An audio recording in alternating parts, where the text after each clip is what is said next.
Hello, good morning, everyone.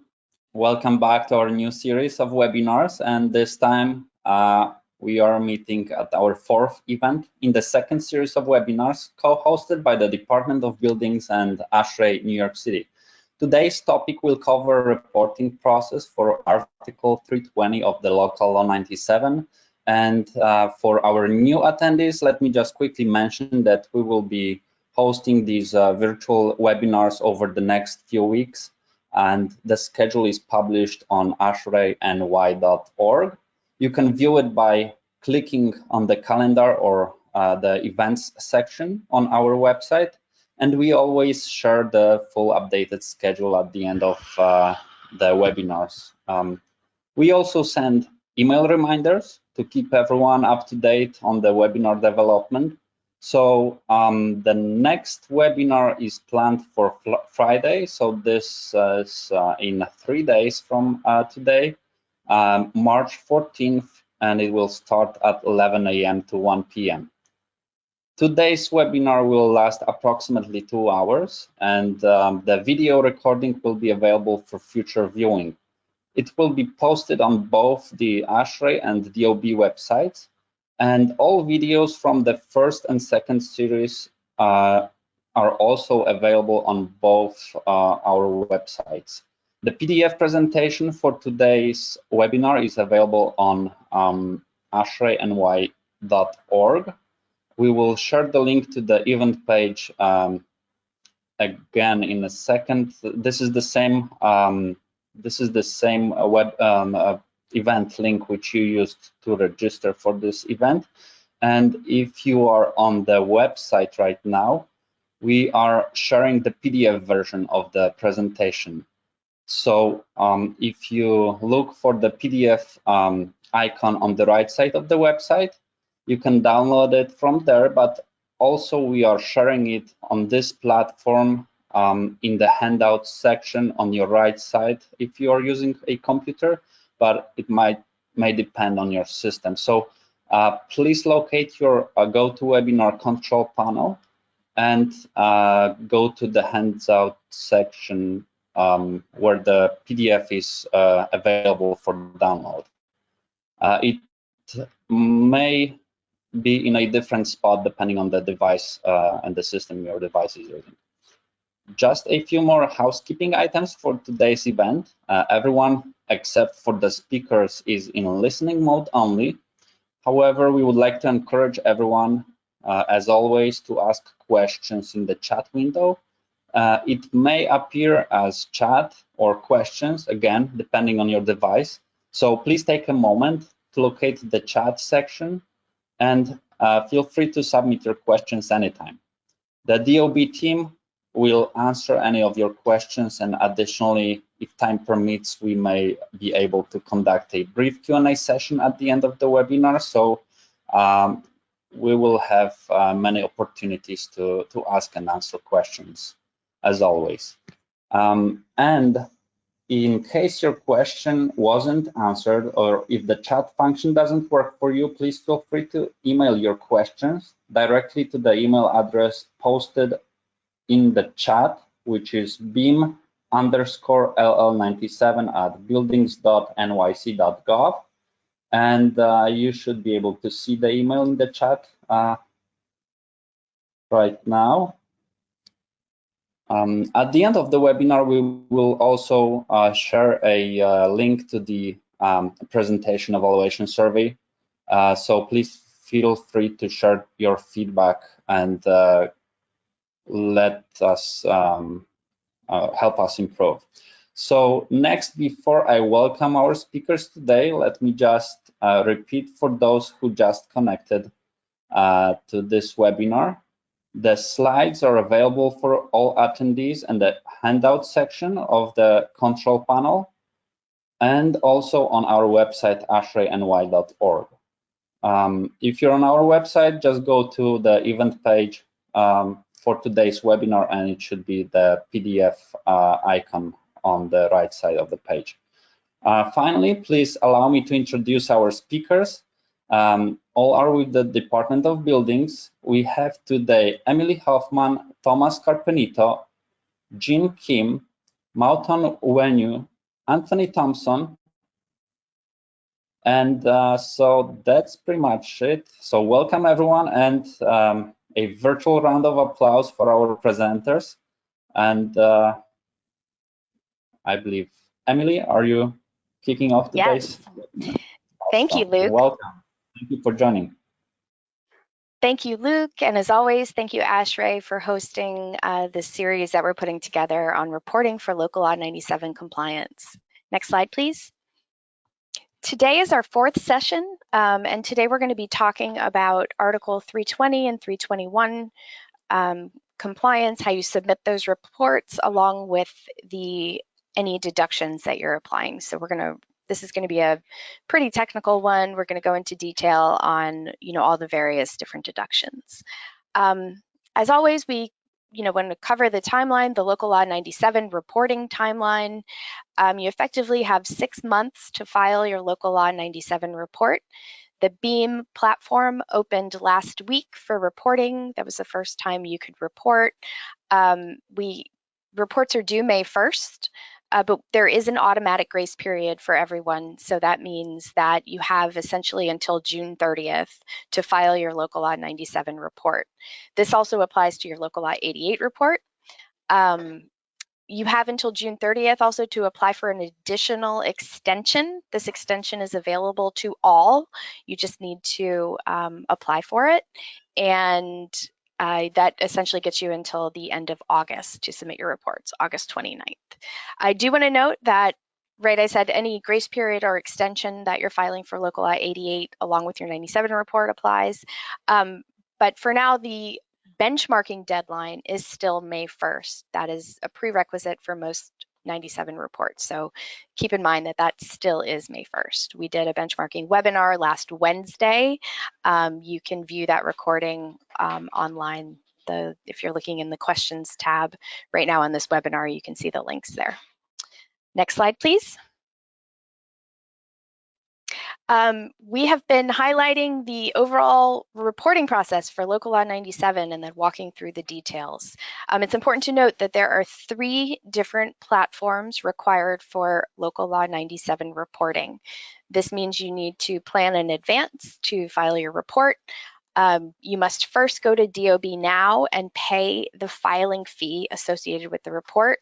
Also in the DOB Now payment portal, you're entering up to 3 email addresses that will give you access to that building's inventory and BEAM and the ability to apply to submit the 97 report.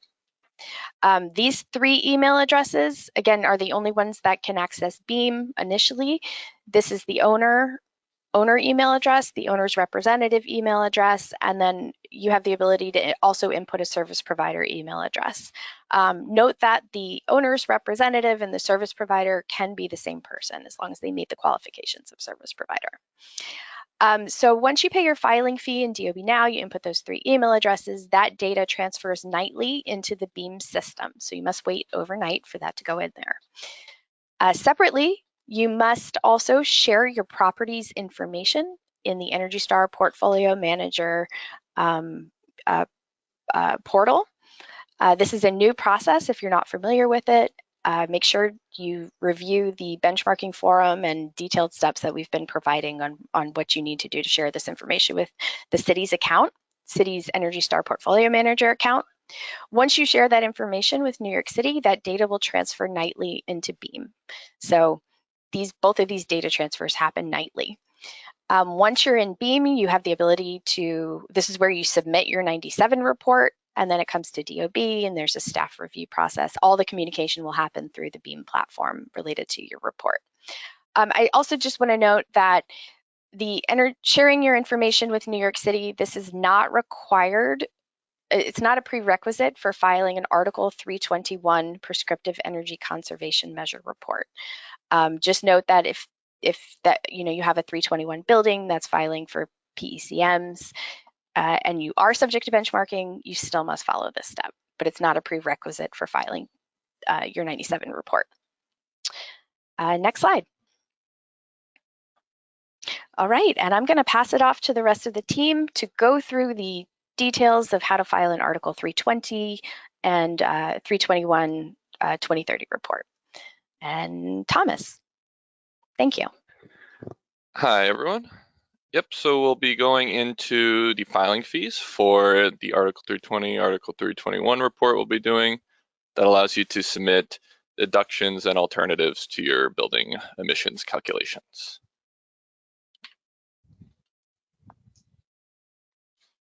Right, so to mirror what Emily said, when you do submit this filing fee, you will be asked to submit 3 email addresses: the owner, owner's rep, and service provider. You must input all 3 into the filing fee. Once you do so, these 3 email addresses will allow you to have access to your information in Beam. So that's your CBL information and as well your ESBM information in Beam. Anyone's able to create a Beam account with any email address, but you won't be connected to that data in your Beam account until you submit, until you make a Beam account using these 3. So this information, once you submit your filing fee and you get your payment confirmation number, as well, those 3 email addresses are transferred on a nightly basis. This makes it impossible to submit a Beam report in one day, right? So allow multiple days for this Beam report to be submitted, as this information that's critical to your report is submitted to Beam on a nightly basis. Right, to submit your filing fee, you will need an NYC ID account. We have a user guides just for that. We're going to assume that you already have created this account. But right here on the link here, you could click DOB Now user guide and follow the steps to create that account. Once you log in, you'll be in the main dashboard. And to navigate to the portal, you'll just click DOB Now Safety, go to Energy, and select Local Law 97 and 88 filing fee payments. You'll be brought to this screen, to which you will press Local Law 97 payment.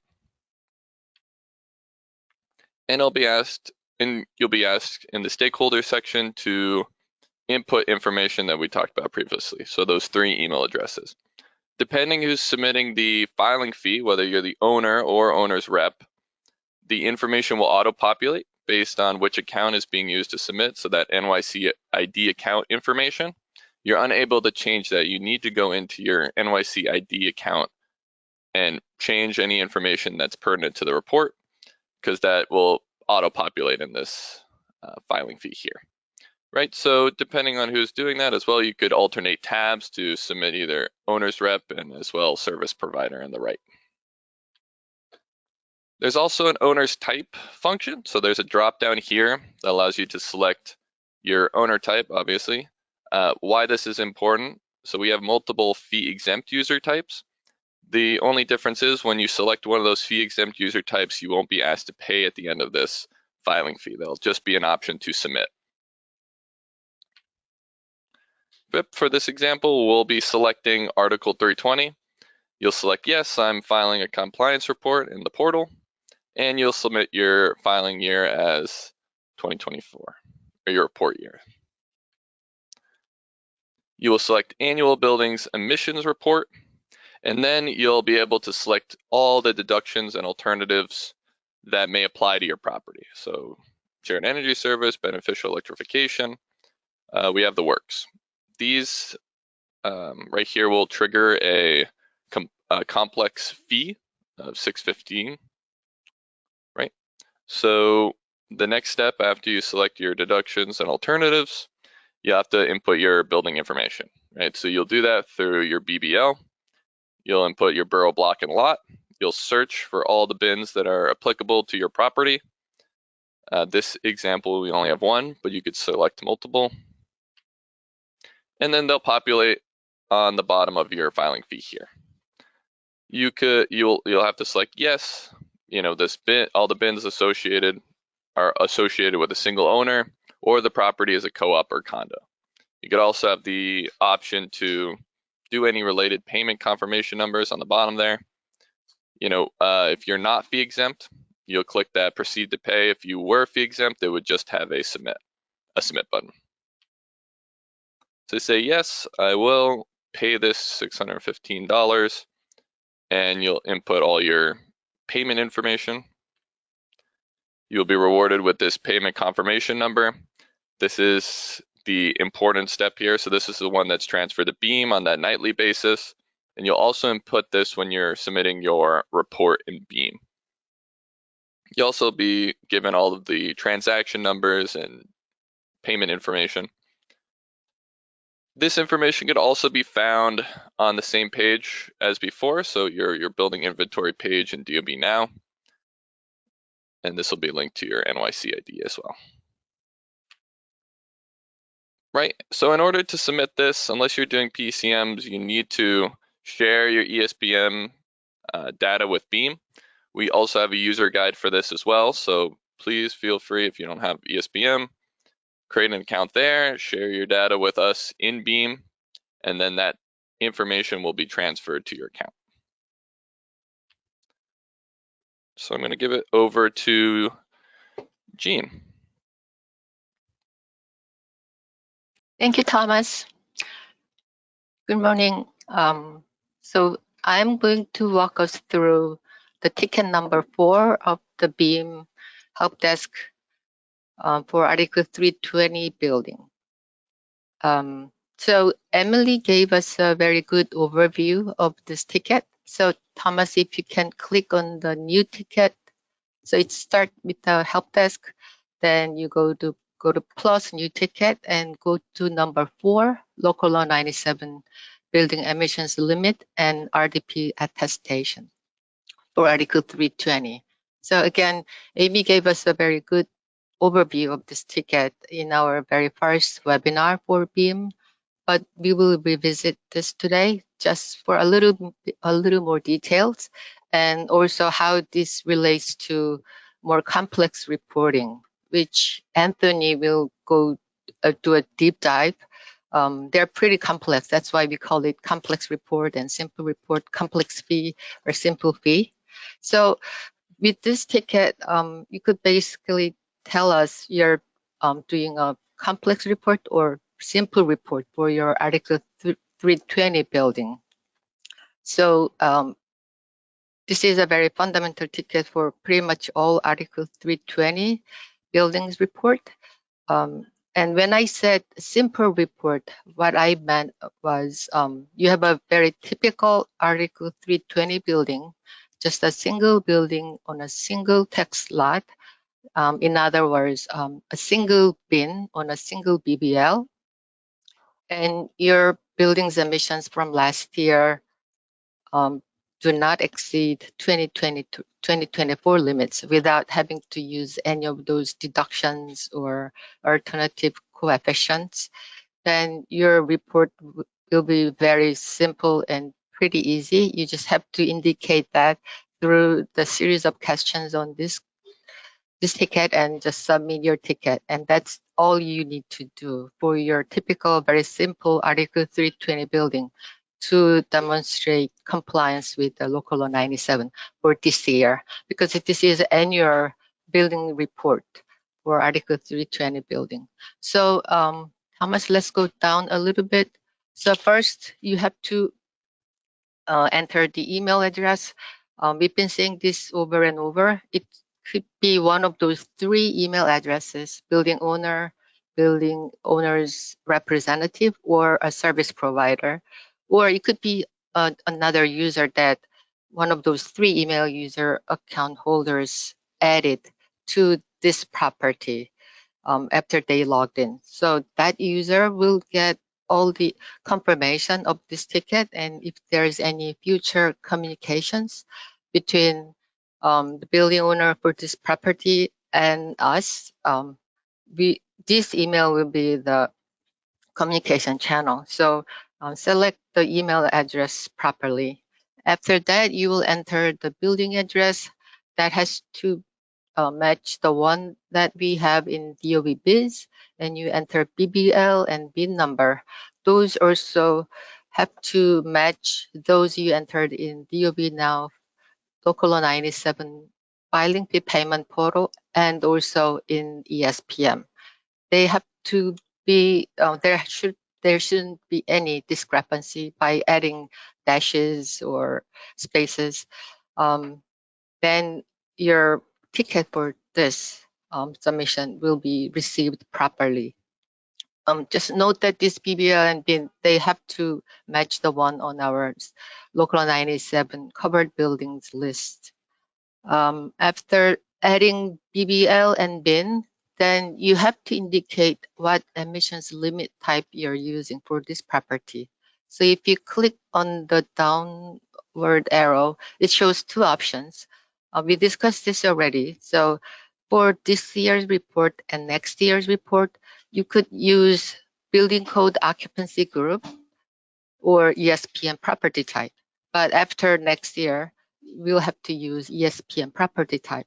So for today's exercise, let's just choose building code occupancy types. So building code occupancy groups, we indicate that as our method to determine emissions limit for the property. And then we'll skip the next question and go down to the next box. There's a question, do you wish to modify GFA and property type as entered? So in the ESPM, you entered GFA of your property and you indicated what those property types are. If you want to break down property types for local 97 report here, you have to say yes here by checking the box. Then now you wish to adjust your GFA and the property types. So let's take an example. There is 30,000 square feet multifamily residential condo building. That's all property type you entered in your ESPM. But in this local law 97 report, you could say, actually, I have a retail stores on the street level and they are 2,000 square feet. Then you enter 2,000 at the bottom for retail stores and go back up there, multifamily housing, you could say 28,000. So that's how you break down your property type here further, more granular level in local law 97 report. The reason you do that is retail stores have a little higher emissions factor, emissions limit allowed. So if you want to take advantage of that, you could choose to break it down here in this ticket.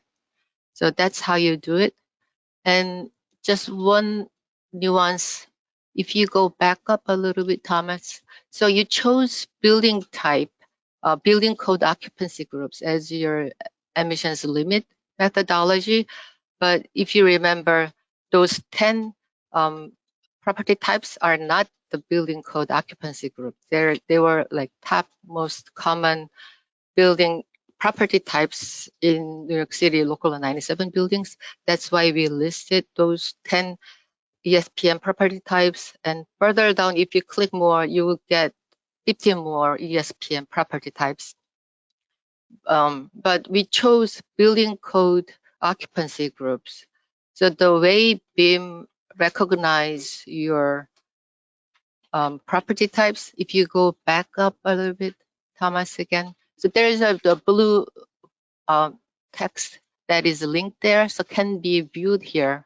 So when you chose building code occupancy types and you chose retail store, BIM has already mapped those conversion from retail store to group M for mercantile.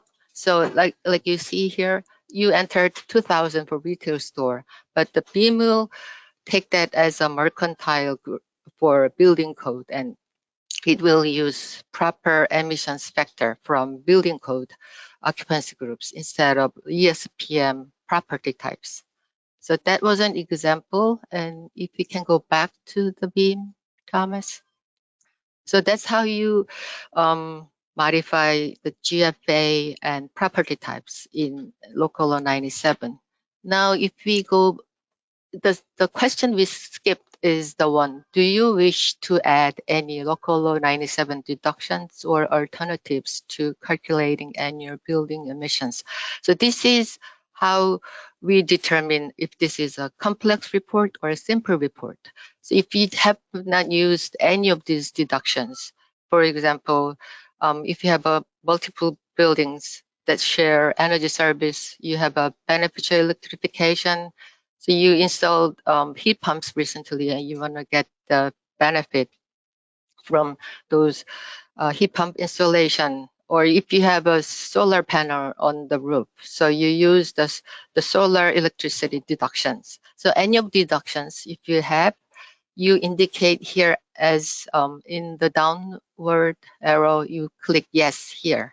And once you say yes here, you're basically submitting complex report. So on top of this ticket, you have to go back to the help desk and you have to submit another ticket number 6 for local 97 deductions and alternatives to the calculations, which Anthony will go into like further detail in this webinar. So that's how you indicate you're doing any deductions or alternative calculations. So, and after that, now if you can scroll down further and you modified your GFA, and the next question is whether building owner purchased the offsets for compliance.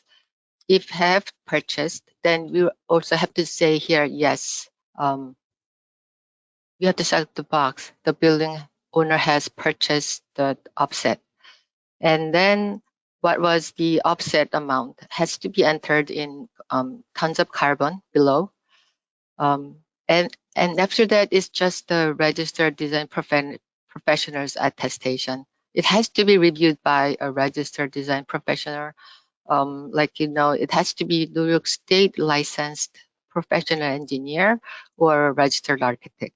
So they have to review it, and they provide their attestation form. So right below, they have to enter their license number they got from New York State. And then under choose file, there is an attestation form. You have to click the form, download the form, fill it out, have it signed by both building owner and the registered design professional, and you upload the attestation form here by choose file here. After that, the last step is you just enter the DOB Now payment confirmation number, which you should have gotten at least the day before you submit this today. So once you got the DOB Now payment confirmation number, you just enter here and click submit ticket. So that's how you submit your ticket. And just make sure, like Thomas showed us earlier, if you have any of those deductions or alternative calculations, you indicate that in DOB Now Local Law 97 filing fee payment portal. You indicate that then your fee is different from your simple report fee. So this confirmation number should really match what you're doing here. So make sure those details match each other. So that's how you submit your simple or complex report fee for Article 320 building. So that is all I have, and I will pass this off to Mountain. Thank you, everyone. Thank you, Jean. Good morning, everyone. I'll be working through BIM ticket number 5, which pertains to the Local Law 97 compliance report under Article 321. This is a refresher from last Friday's deep dive session covered by my colleague, Emily. All right, thank you. Thank you, Thomas, for helping with the demonstration. So covered buildings and compliance pathways. Buildings covered under Article 321 can use this ticket to demonstrate compliance. There are 2 pathways. The first is the performance-based pathway. Buildings demonstrating compliance with 2030 emission limits. This report is certified by an RDP and shows that the 2024 calculated emissions were under the calendar year 2030 limits using the 2030 emissions coefficients. Second is the prescriptive energy conservation measures PCM's pathways. Building must demonstrate the completion of all applicable 13 PCMs to comply. And what are the components of a complete Local Law 97 compliance report? A complete Local Law 97 compliance report must include the following: The building address as reflected in base, the borough block and lot BBO entered without dashes, and building identification number, that's the BIN as it appears on the local law 97 covered buildings list.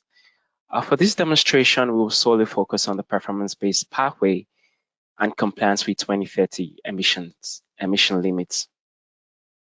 So to use the performance-based pathway, you must ensure the following. 1, the gross floor area and property types confirmation.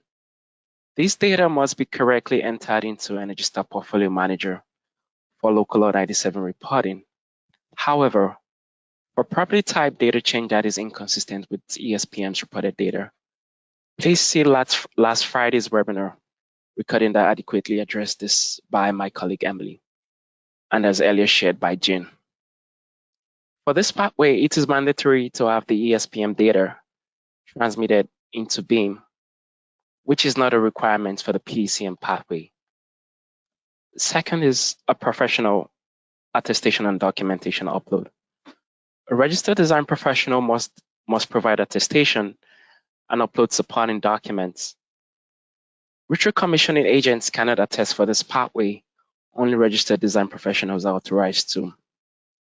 The third is deductions and alternative emissions calculation, which triggers BEAM ticket number 6. If deductions or alternative methods for calculating annual building emissions are used, BEAM ticket number 6 must also be submitted. Important note, Article 321 buildings that are filing ticket 6 only need to pay the Article 321 simple filing fees. There is no additional charge for ticket 6. When completing ticket 6, the same DOB now payment confirmation number generated and used for the initial submission of ticket 5 must be entered.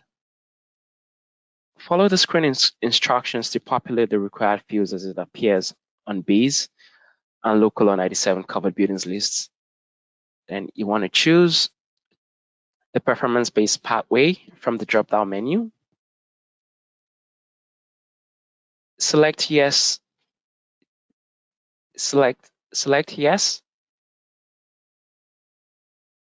Excuse me. Select yes to indicate whether any local law 97 deductions or alternative emissions are being applied. Then complete BEAM ticket number 6 for deductions. If no is chosen from the drop-down, then submission of BEAM ticket number 6 is not required. And then you're required to complete all applicable information touched upon earlier. Offsets for 2030 performance limit compliance.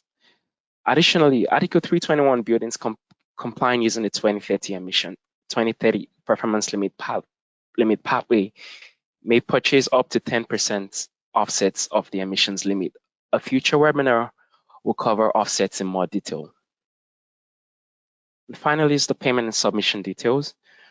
DOB now payment confirmation number must be included. The submitter information must be provided, which is one of the 3 emails used in the DOB Now payment portal, or any other email updated using BEAM ticket number 15, which has been covered on previous webinars.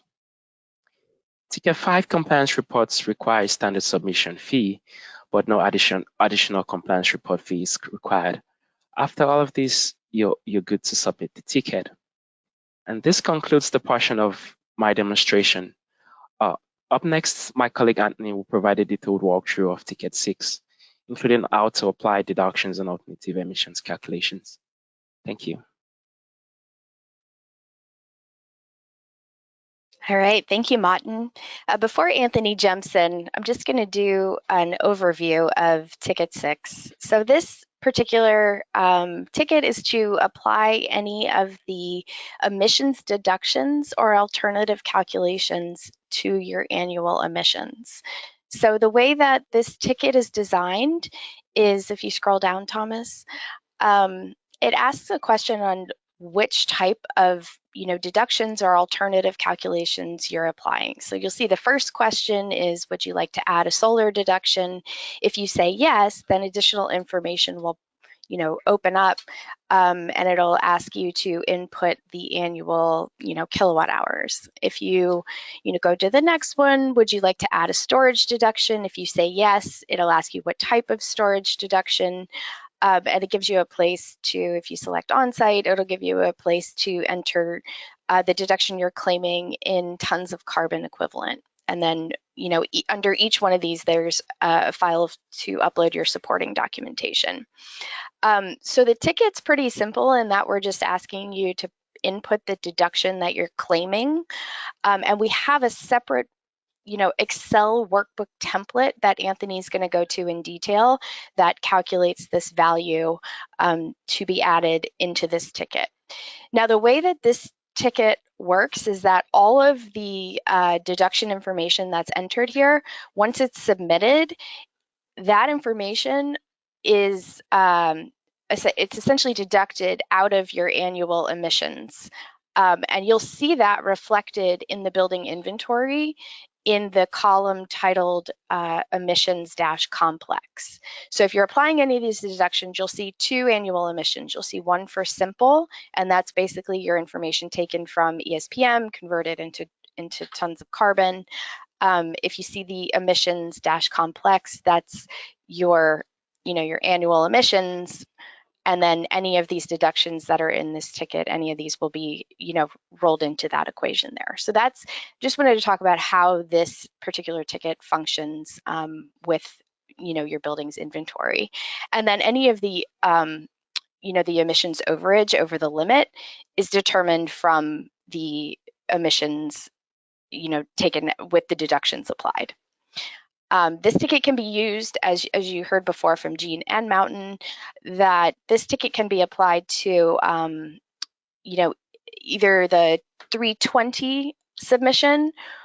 Also, it can be applied to the 321 if you're doing the 2030, demonstrating compliance with 2030 emission limits. And with that, I'm going to pass it over to Anthony to really get in the weeds on the calculations here. All right, thank you very much, Emily.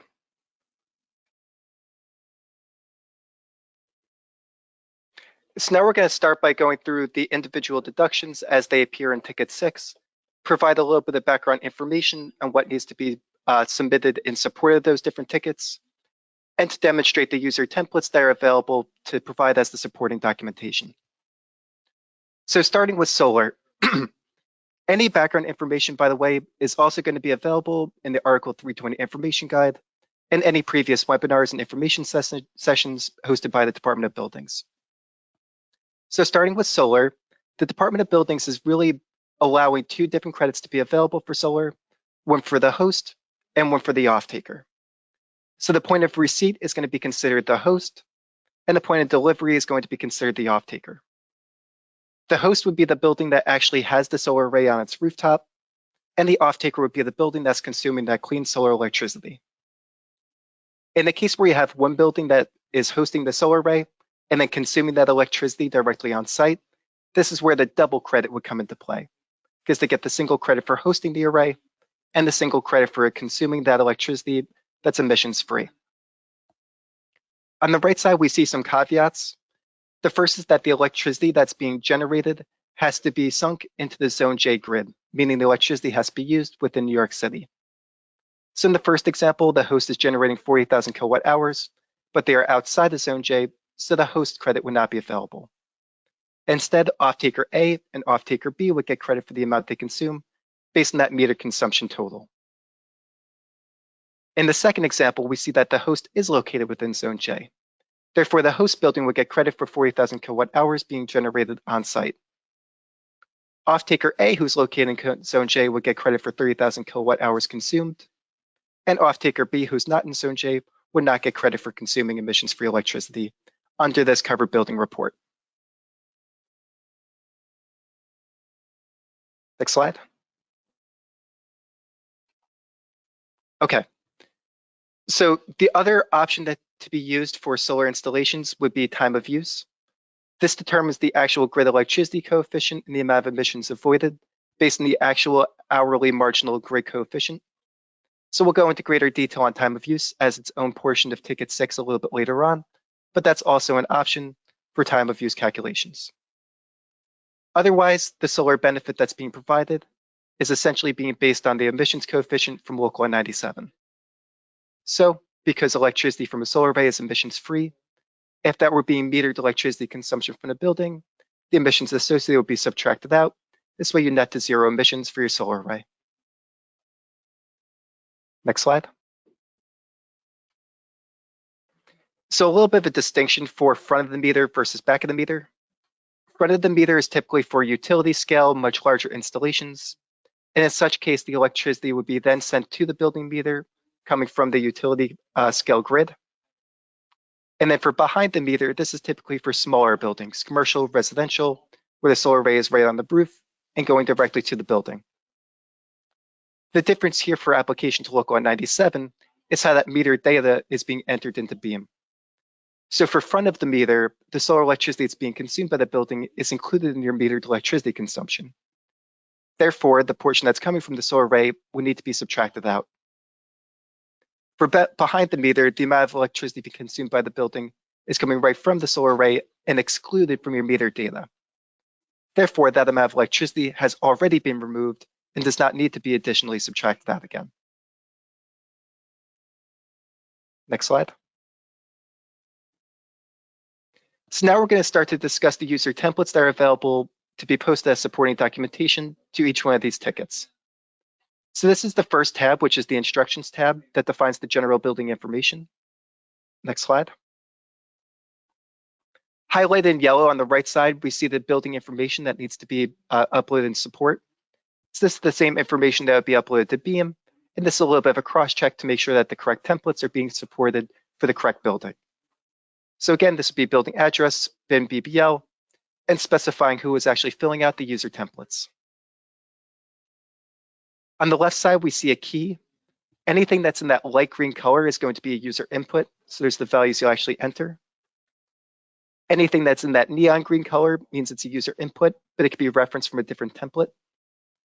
This would be applicable, for example, if you're using time of use, and then using that time of use coefficient for another template, so they could directly connect to each other. The light blue values are user outputs from the templates that are going to be entered directly into Beam. And we'll show on the last tab of the user templates how the information should be demonstrated to be uploaded in support. Finally, anything that's in white is going to be an automatic value that's being inputted by Beam. So there's our default calculations. Next tab. So starting with the solar deduction, we're going to select the first user template, which is the solar credit, mark that as applicable, and then select the generate template macro.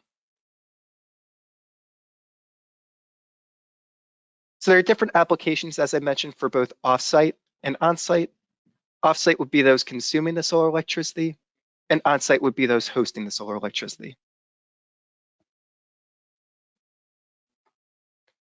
So starting with offsite, this is what it would actually look like in the Beam portal. This is the web page that Emily had just had up on screen. So within ticket 6, you would scroll down, select yes to add a solar deduction, and then you'll be entering the total solar deduction as the off-taker deduction in kilowatt hours per year. Next slide. And then the supporting documentation that gets uploaded along with this ticket. So first would be any annual meter data consumed of solar electricity to the building. So this would be verifying the annual amount of electricity. You would list the number of bins of the host. This way we know who's producing electricity and where it's being consumed. And then a confirmation that no RECs were created. In other words, once the electricity is consumed, it has to be retired and it can't be resold as a REC for someone else to also get that credit. Next slide. And now we could see the actual template for solar that gets generated once you select generate templates. So here again, we see the distinction between front of the meter and back of the meter. As a reminder, front of the meter electricity would need to be subtracted from your total metered electricity consumption, because this is just coming in as part of your metered utility data from the grid, for example. And for back of the meter, this electricity has already been subtracted from the total because it's coming directly to the building. For that reason, within the template that we see below, there are 3 different user inputs in green. The first is generated on-site front of the meter, then back of the meter, and then off-taker imports. So in the case of an off-taker, we would only need to fill out cell number 3, the bottom cell, for solar electricity consumed on site, including imports. In each one of these tabs, you're going to see instructions on the left-hand side, and then you'll fill out user information on the right-hand side. So if you do have additional questions, you could definitely reference the templates for more detailed information. Next slide. Finally, on the last tab of the templates, and this is true for each one of the individual templates, there's a summary sheet. So the values that are shown in blue are the values that would get inputted directly into Beam. And you'll see that the summary tab closely matches the outline of that Beam portal ticket number 6. So you would fill out yes to a solar deduction, and then you would enter the amount of total solar electric that you're claiming as the deduction. And this value would be automatically populated based on the user template inputs that we'll show in a moment.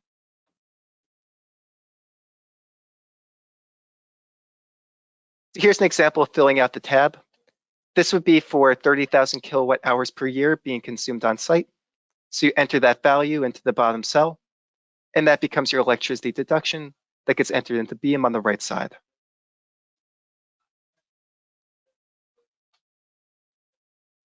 Now we're going to transition to on-site to show how the credits assigned for those buildings that are also hosting the solar array. So again, the user inputs into Beam for both on-site and off-site are going to look the same. You're entering yes to a solar deduction, and then entering that total amount of solar system electric used in the given year. The requirements for the supporting documentation are a little bit more involved when you're the host and the solar systems on site. For example, you need to include the peak system capacity. This is the nominal kW that I could produce in a peak day based on the actual installation of the solar arrays. And you'll also need to specify which bins are the off-takers if you're exporting any of the solar electricity being produced on site. Other requirements are similar to off-site. This includes annual meter data. In this case, it would be generated by the solar array as opposed to consumed by the solar array. And a description of the grid interconnections. So this would be specifying whether it's front of the meter or back of the meter, and whether any electricity is being exported to the grid or to other buildings. So this is applicable, for example, to community solar or large solar farms, in that they may receive credit for generating the electricity on site, but since that electricity is being exported to the grid, there would be no off-taker credit, just credit for the host. And finally, once again, there would be confirmation that no RECs were created and that the renewable electricity being generated is retired for ownership. Next slide. So now we're going to take a look at an example for an on-site solar array. So in this case, they're producing 50,000 kilowatt hours. It's front of the meter, so that 50,000 kilowatt hours gets entered in the first cell. And they're consuming 100% of that electricity on site. So likewise, 50,000 kilowatt hours being consumed on site. To reflect that double credit, which is really an additional incentive to encourage the installation of solar arrays, you can see that the 50,000 generated, the 50,000 consumed, add up to the 100,000 kilowatt hour electricity deduction. So this shows that double deduction in practice and how that value gets entered into Beam on the right side.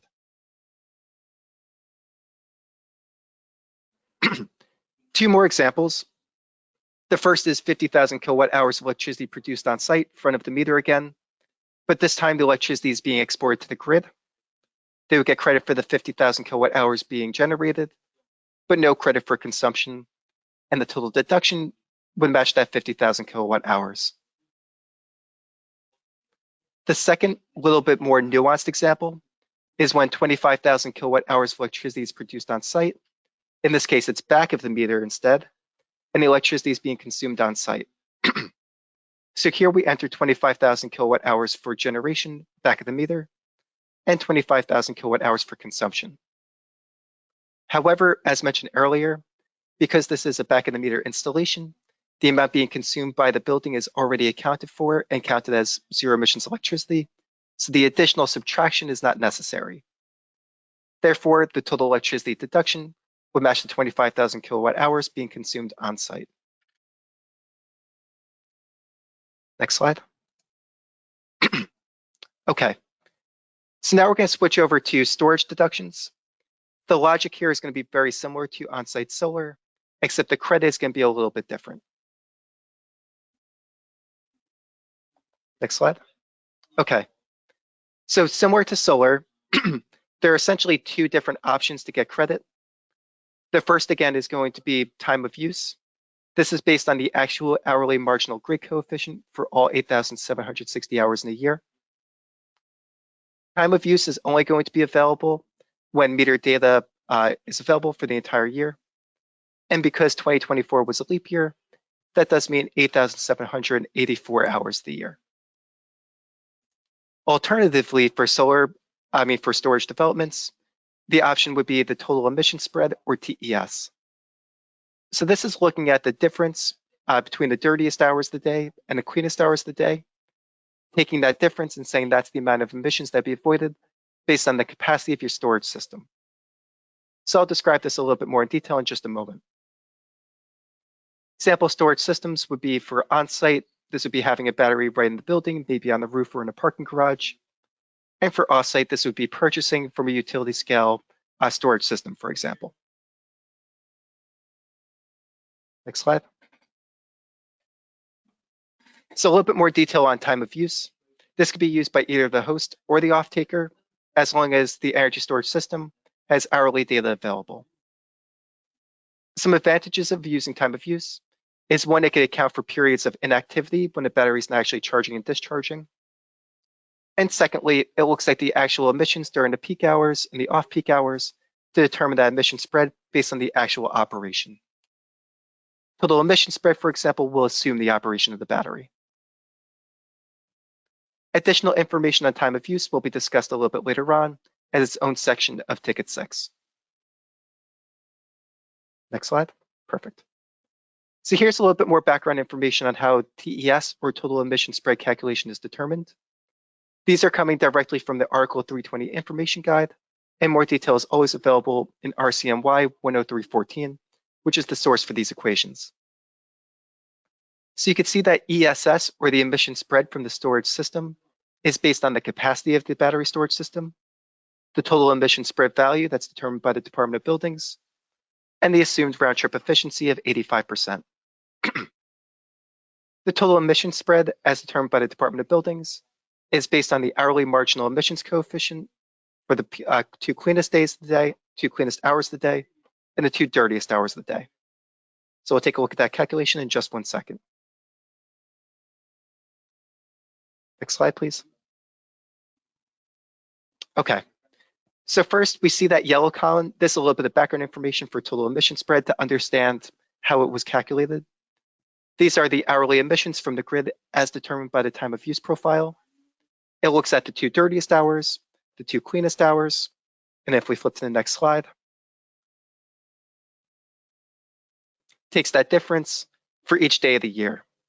Based on that daily difference, they can be summed up for all 365 days to determine the average annual total emission spread value that's shown in yellow in the top right. Next slide. Okay, so now looking at on-site storage systems and how they would be given credit within BEAM for avoided emissions compared to grid electricity. So first, again, we're going to take a look at what the inputs look like in the BEAM portal as were originally shown by Emily.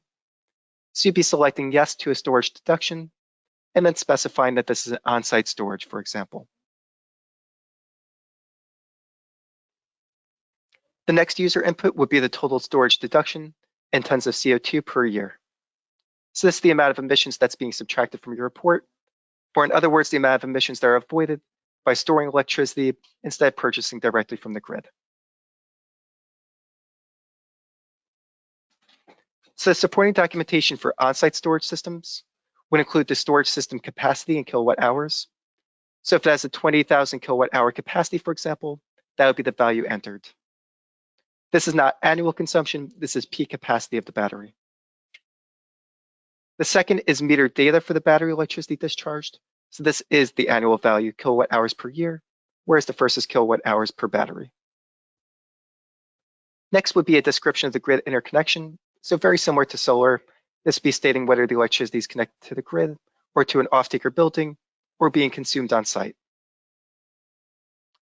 Similar to solar as well, there's credit given for both the host of the storage system and for consuming the storage system. So if you're hosting and consuming the stored electricity, there will be a double credit once again. Next slide. So now looking at the user templates once more. So for total emission spread on-site storage system, you would select that relevant template, mark it as applicable, and then generate the template. And here's a look at what the template looks like for on-site storage systems. The only user input is the value that's in green. That's the system capacity, so 20,000 kilowatt hours or 20 megawatt hour system capacity. It looks at the 85% assumed average annual efficiency and the total emission spread value determined from the previous slides. By multiplying those values together, you get the GHG emissions deduction of 2,333 tons of CO2 per year. In the example shown on screen, the stored electricity is also being consumed by the same building. For that reason, the total GHG emissions deduction is doubled for the total avoided emissions of 4,667 tons per year. Next slide. And here we see what the user inputs look like in Beam. So we'd be selecting yes to a storage deduction, specifying on-site storage, and then that value gets auto-populated to the last tab to be entered into Beam. Next slide. Okay, so now we're going to switch to offsite, which would be buildings that are purchasing stored electricity from a large-scale offsite developer.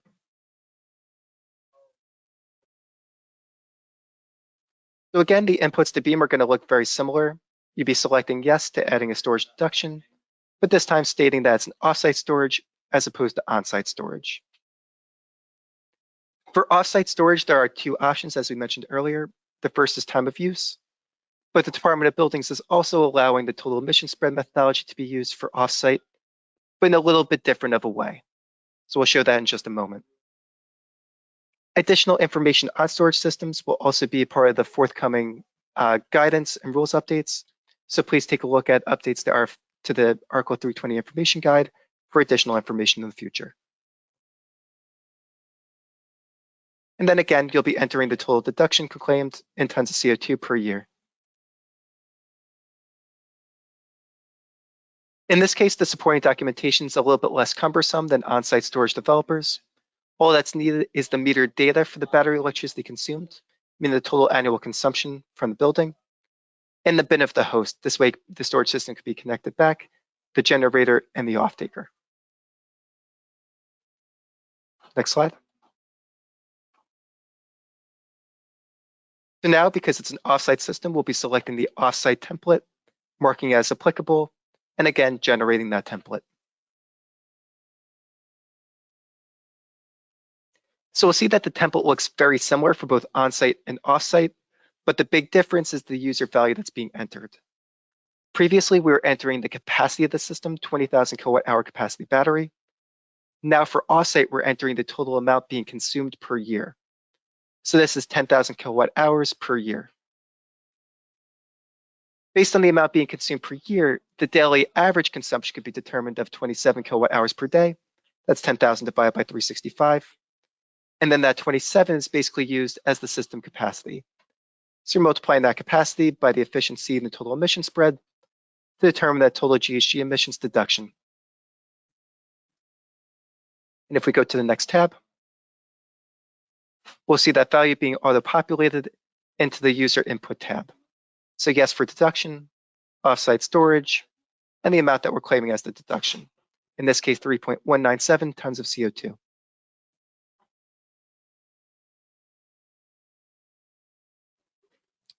Okay, and now we're going to be transitioning over to fuel cells. So there is a distinction for fuel cells that were installed before January 19th of 2023 and those installed after January 19th of 2023. And it basically comes down to whether or not you're able to use the fuel cell methodology. So we'll start with those installed pre-January 19th, 2023 and show what that looks like in the templates.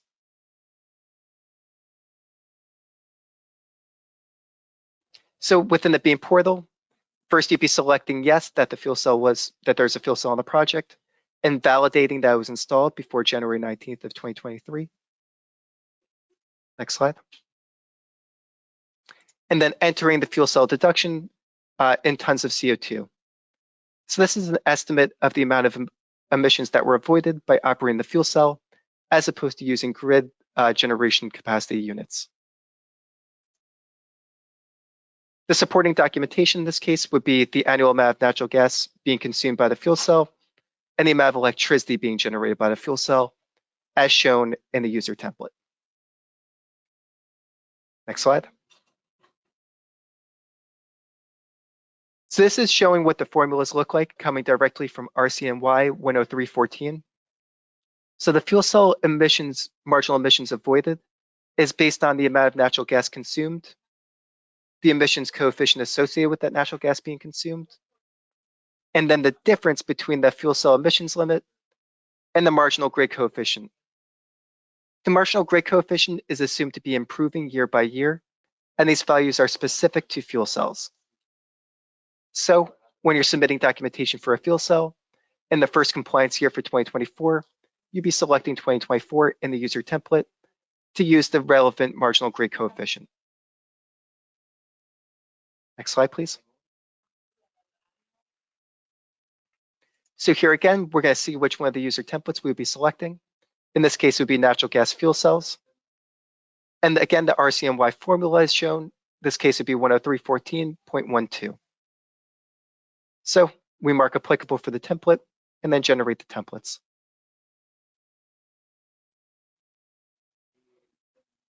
And here's what the fuel cell template looks like. So first, you'd be entering the calendar year that you're submitting for. In this case, it would be 2024 because it's the first compliance year. So everyone would be submitting 2024 for this year. Then you enter the annual natural gas consumed by the fuel cell. This is going to be in kBTU. So if your meter data, for example, is in therms, you would need to convert the unit and then enter it in kBTU. The final value that you enter is the amount of electricity that's being generated by the fuel cell. And this is in kWh per year. Based on the natural gas being inputted and the amount of electricity being produced, the fuel cell emissions differential is being determined on the bottom. So in this case, it would be 0.846 tons of CO2 avoided due to the operation of the fuel cell producing 25,000 kilowatt hours per year. Next slide. And finally, we're going to see what the user input looks like into the Beam portal coming from the user templates. So we'd select yes, the fuel cell was installed prior to January 19th, 2023. And then we enter the auto-populated fuel cell deduction based on the previous tab inputs.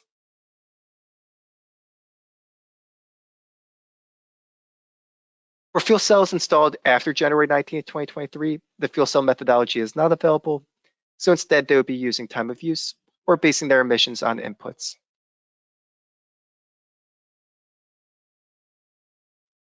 So rather than selecting yes for the fuel cell, you'd be going down a little bit further in the Beam Ticket 6 template and select yes for time of use or a campus-style electric energy system.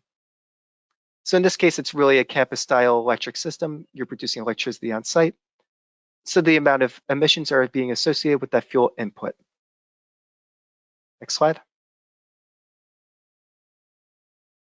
So here it says, please enter the time of use coefficient, TCO2 per kilowatt hour. Or if you were doing the campus energy, you'd be entering in the amount of emissions associated with the electricity being produced by that fuel cell.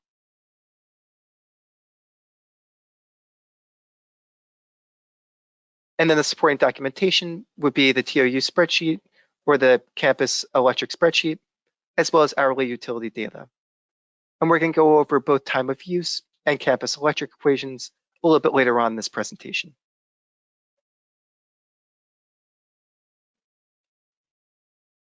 Okay, so now switching over to beneficial electrification and how this is going to be applied within the Beam portal.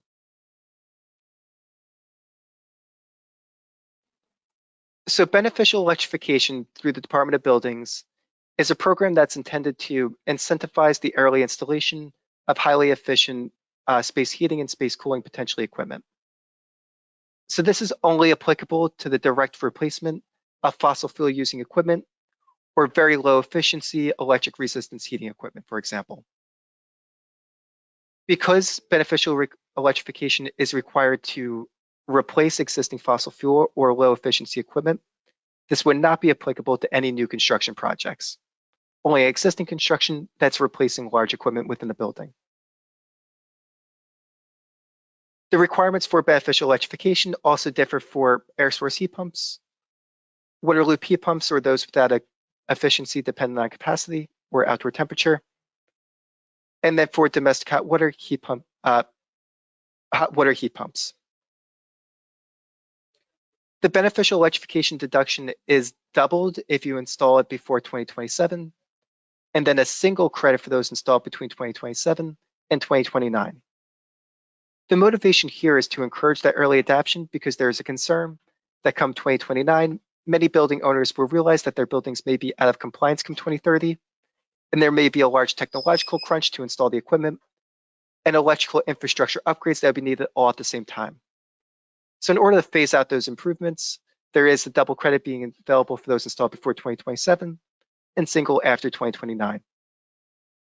We'll discuss this a little bit in a moment, but that credit for early installation may be banked for future compliance. So this is a way to bring your building into compliance in 2030 based on actions taken today. Next slide. So these are the specific requirements for beneficial electrification. Again, it must be replacing a fossil fuel system. So this may be a fossil fuel boiler, for example, or even an absorption chiller. Minimum requirements for efficiency is a coefficient of performance, or COP, of 1.5 and outdoor dry bulb temperature of 5 degrees or below. Many pieces of equipment are rated at, say, 47 degrees Fahrenheit, for example. So this would not be enough to show or validate that the equipment does meet the coefficient of performance requirements. Instead, test procedures at 5 degrees must be demonstrated. Some great resources include cold climate air source heat pumps available through NYSERDA and some other cold climate databases to reference efficiencies of units at very low temperatures. For units without a testing procedure based on outdoor air temperatures, such as water loop heat pumps, heat pump heat recovery chillers, the efficiency requirements are based on AHRI requirements. So you can reference the Article 320 information guide. This has a clear table stating what those requirements are based on the type of equipment, and that could be referenced to validate whether or not your water loop heat pump, for example, meets the beneficial electrification requirements. Lastly, for water loop heat pump or for domestic hot water surface water heat pumps, there is no minimum efficiency requirement. So those would get credit regardless of the efficiency of that equipment, so long as it's a heat pump and not electric resistance. As validation for your beneficial electrification submission, you would also be demonstrating the certificate of compliance, for example, and a letter of completion with that integrated equipment. Beneficial electrification is available for equipment that was installed before Local 97 came into effect, for example. So if you installed highly efficient heat pumps in 2019, replacing fossil fuel, and they meet the beneficial electrification requirements, those are also able to get the BE credit. Next slide. So there are different methodologies to show beneficial electrification. The first is deemed, which is broken out by water loop, which is broken out by air source heat pumps and surface water heat pumps. And next is the metered approach. Next slide. So starting with the deemed approach, again, looking at the Beam portal, we'd be selecting yes to the beneficial electrification, and we'd be selecting the deemed approach. The deemed approach is only available for equipment whose capacity is 100 tons or less, and for equipment whose minimum efficiencies are in the test procedures of RCNY 10314.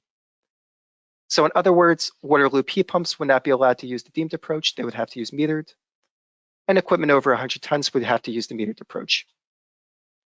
If you do meet the criteria to be considered deemed, you have the choice to use either metered or deemed.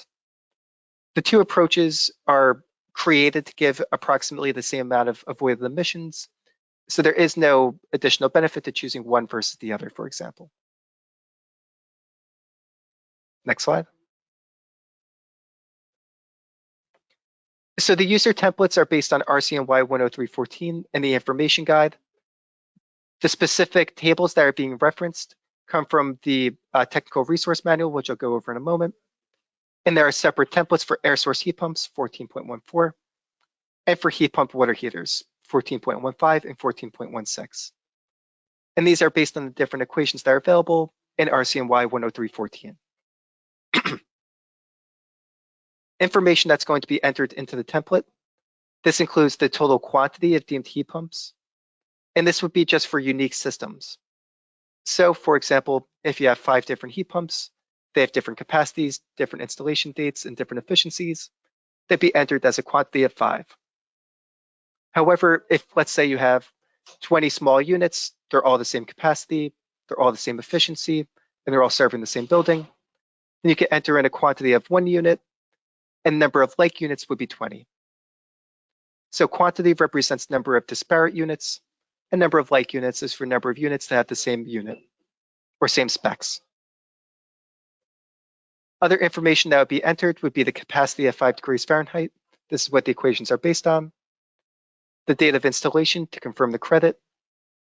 And then depending on the template, it would be building type, vintage/space type, and as applicable, the mechanical system type.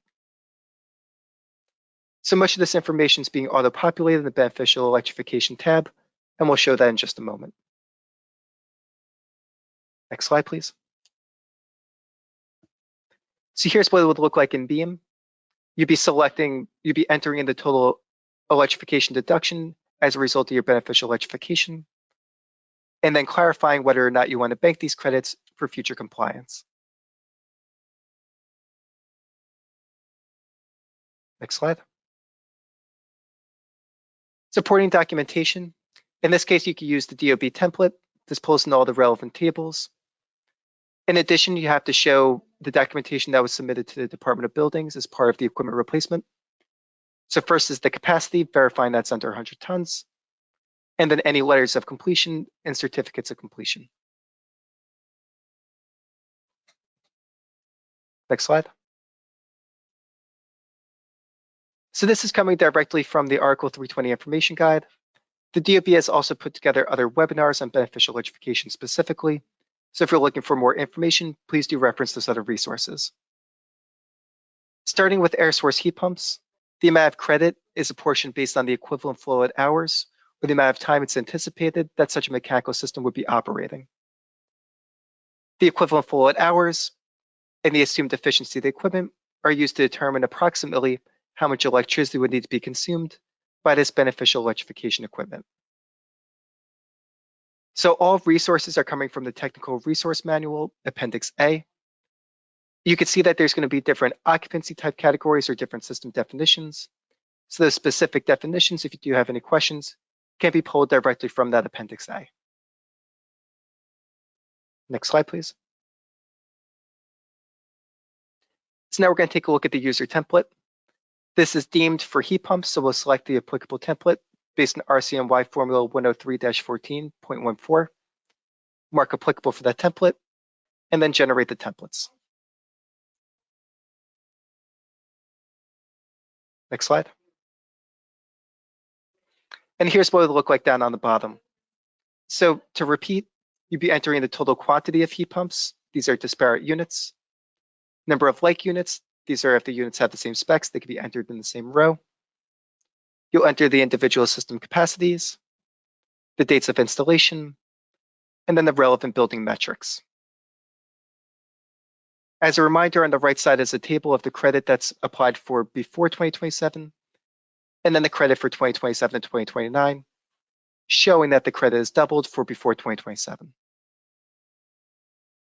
Next slide, please. So here's an example of actually filling out the beneficial electrification tab.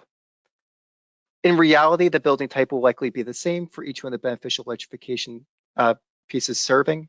But in this case, we chose some different building types just to show what some of those differences look like. On the left side, you'll see that the quantity is 4. Or for row number 1, the number of like units is 10. That's saying that there are 10 units with the same specs, and then 3 more units with different specs. Next, we enter in the COP at 5 degrees. You'll notice that for row 4, the COP is 1.4. This is below the 1.5 requirement, and thus no credit is attributed for that bottom row. Then you enter in the capacity. This is used to dictate the annual consumption value. You enter the date of installation, and then the building type.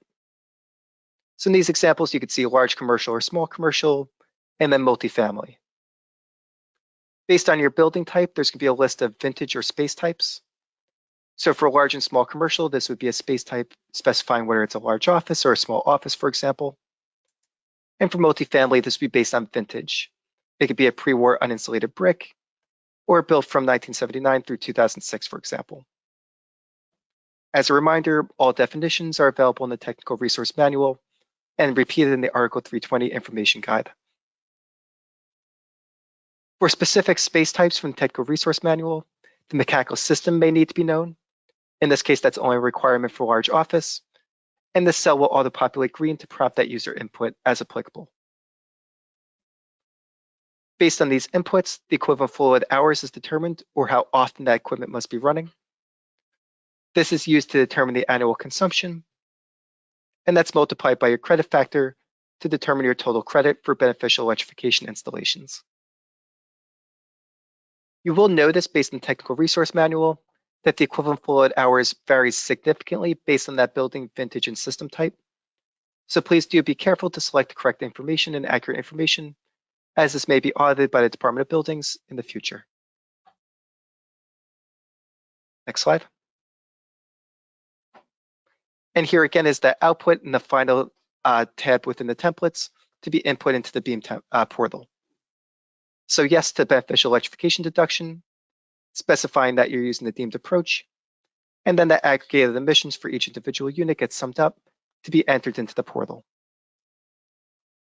Lastly, you'll be specifying whether or not you want to bank emissions for future use, and we'll specify the advantages or disadvantages of doing so in just a moment. Next slide. So now we covered air source heat pumps, and we'll be switching over to heat pump water heaters. So rather than assuming operation based on equivalent fluid hours, this is based on gallons per day of domestic hot water being generated by that equipment. So this table below is coming from the Technical Resource Manual once again. You'll see that you're specifying your occupancy or building type.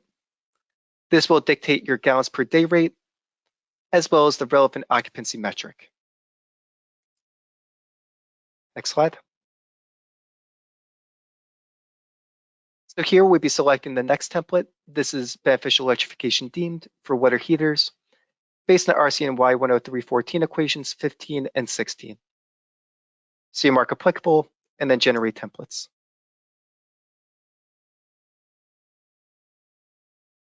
Next slide. So these are again very similar inputs to the air source heat pumps. You'll be entering the total quantity of deemed water heaters and number of like units, individual system capacities, dates of installation, and the relevant building metrics.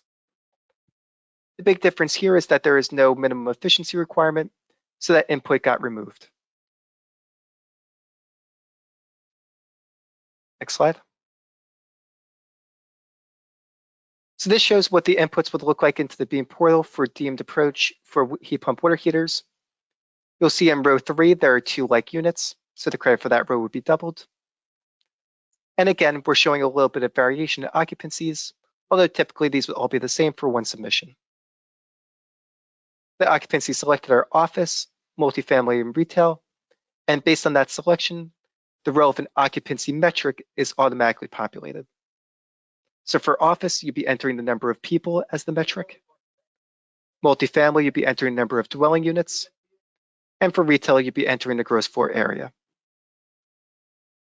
Based on the occupancy and your metric used, the gallons per day consumption is determined. Based on the size of the equipment, your heat pump water heater capacity factor is determined. And thus, the annual consumption from that equipment can be estimated. Using that estimated annual consumption, you multiply by the credit to determine the total credit for these individual heat pumps. So in this example, it'd be 14.7 tons of carbon are avoided thanks to the installation of beneficial electrification units. Next slide. And here we see how that would actually get input into the Beam portal. So yes for beneficial electrification, mark the deemed approach, and then that 14.7 tons of carbon gets auto-populated from the previous tab. And then finally, the same question again, would you like to bank emissions, which we'll touch on in a moment. Next slide. It's now switching from the deemed approach to the metered approach. Next slide. So again, this is available to equipment whose capacity is over 100 tons. For equipment that does not meet the test procedures of RCMY 10314, meaning a water loop heat pump, for example, or meter data is available, and it's beneficial to use this methodology.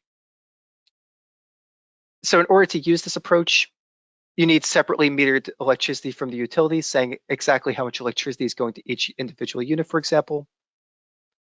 And they must be metered or sub-metered and available that's aligned with the reporting year. And this data must be stored and aggregated.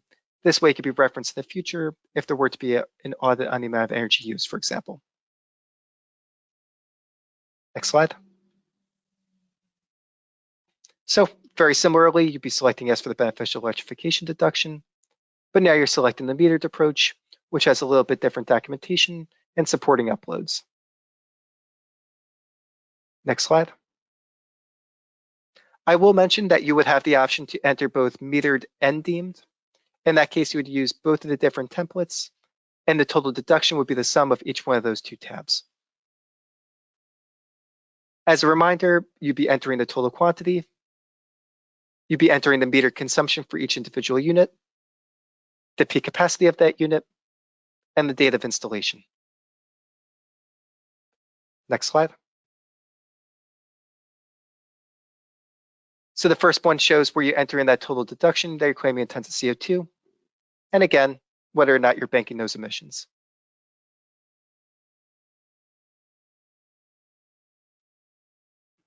So here's the supporting documentation for the metered approach.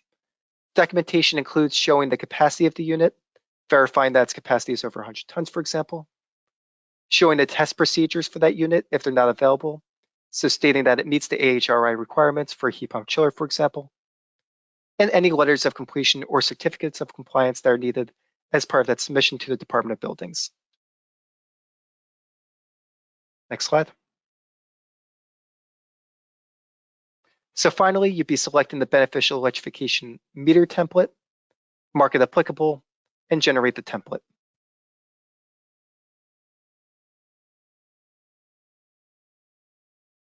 So again, number of heat pumps, system capacity, and dates of installation. And all of these individual instructions are also repeated within the user template. Next slide. So showing an example. In the previous examples, we're doing all that work to determine an approximate meter consumption. For the meter approach, we have that value, so the number of inputs are much simpler. First, you validate that the COP is greater than 1.5 degrees. Enter the meter consumption, the peak capacity of the unit, and the date of installation. These are used to multiply that credit by the meter consumption to determine the total credit for each beneficial electrification unit that's installed for the project. Next slide. And here we could see that 1,755 tons of carbon gets auto-populated into the last tab to be entered into Beam. Next slide. Okay, now we're going to cover quickly banking of beneficial electrification and when that would be advantageous for a specific building. So the table below is extremely useful in understanding what years are available to bank your credit. So the darker green represents the double credit. This is for equipment that was installed before 2027, as you can see in the row on the left. And then the lighter green is for the single credit for equipment that was installed after 2027. So if you do install equipment before 2027, there are sort of two advantages. The first is the double credit, and the second is that that credit may be banked for additional compliance years. Looking at 2024, for example, you may bank that credit in 2024 and then apply that credit in 2030 when the emissions limit comes down and your building may not be in compliance. So by not using that credit now when you're in compliance, using in the future, you're able to take action now to improve your compliance in future years and save money from those potential penalties avoided. If you install in 2025, for example, you're able to apply that credit up until 2035. And for anything installed 2026 or after, you can apply that credit up to 2034. You're not allowed to break up the credit or use it partially in multiple years. All of the credit must be used in a given year, whether it be the year that it's generated or the future compliance year. In addition, you can't add together banked credits for multiple years. It's a credit from a single year, may be used now or in the future. Next slide. So if you are in an instance where your building, for example, is compliant today with the emissions limit, but in 2030 it may not, you would select yes to banking the electrification credit. This way it could be reassigned in the future. Slide. Okay, so now we're going to switch over to time of use. Time of use is relevant for a number of cases. We saw it earlier. If you're using campus energy, for example, or other things that use electric inputs, this may be applicable to solar, it may be applicable to storage. So there's a lot of different tickets that may intertwine with time of use. Next slide. So here you would select whether or not you want to use a time of use or a campus style electric energy system. You would mark yes. Next slide. And then based on the user template, you'd be entering in what that coefficient is and tons of CO2 per kilowatt hours. So that value, the units are the same as the emissions coefficient for electricity, for example. It's updating it on an average value based on the actual operation of the grid for all 8,760 hours of the year, or in this case, 8,784. Next slide. And then this shows the supporting documentation that would need to be uploaded. This would include the user template that has the hourly load profile and hourly meter data showing that for each hour of the year, there is information available of electricity coming from the grid. Slide, please. This shows the example equations that are in RCNY 10314, calculating time of use and the hourly marginal emissions coefficient. Time of use is calculated based on that hourly marginal emissions coefficient, subtracting off the rolling average marginal, which is the average coefficient for the previous 8,760 hours, and then normalizing it to that grid utility emissions coefficient. So in this way, it's not actually reflective of the hourly marginal emissions coefficient, which may be a value published by NYSO, for example, but instead it represents that difference in emissions for the given hour compared to the average for the grid.